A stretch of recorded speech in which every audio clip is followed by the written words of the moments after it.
గురుగారు, ఈ వారం వృశ్చిక రాశి వారికి ఎలా ఉండనుంది? వృశ్చిక రాశి వారికి 5 గ్రహాలు దివ్యంగా యోగిస్తున్నాయండి. 3వ రాశిలో రవి కుజులు, 4లో బుధ శుక్రులు, దశమంలో కేతువు.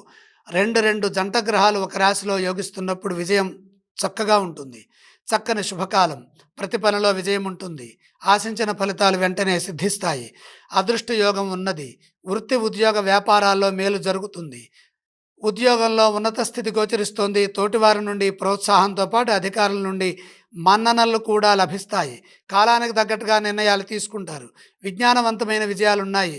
ఎప్పటికప్పుడు విజయవంతమైన అభివృద్ధిని సాధించడానికి సమయం సహకరిస్తుంది. మీ మాటకు విలువ పెరుగుతుంది. ఆర్థికంగా అనుకూలంగా ఉంటుంది. పెట్టుబడులు లాభాన్ని ఇస్తాయి. పరిస్థితులకు తగ్గట్టుగా నిర్ణయాలు తీసుకుంటే అధిక లాభాలు గడించడానికి కాలం సహకరిస్తుంది. ఇదే విధంగా వ్యాపారంలో కూడా మెరుగైన ఫలితాలు సాధిస్తారు. వ్యాపారంలో ప్రోత్సాహం పెరుగుతుంది. తోటివారి నుండి గౌరవం ఉంటుంది. మీ నుండి కొందరికి ఉపకారం జరుగుతుంది. దాన ధర్మాల ద్వారా పుణ్యం లభిస్తుంది. ఆధ్యాత్మిక చింతనతో ముందుకు సాగుతారు.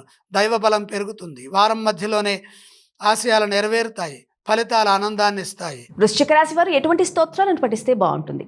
వృశ్చిక రాశి వారు మహాలక్ష్మి అమ్మవారి యొక్క ధ్యాన శ్లోకాలలో ఏదైనా ఒక నామాన్ని స్మరించడం మంచిది. వారు ఏ ఆలయాన్ని సందర్శించాలి?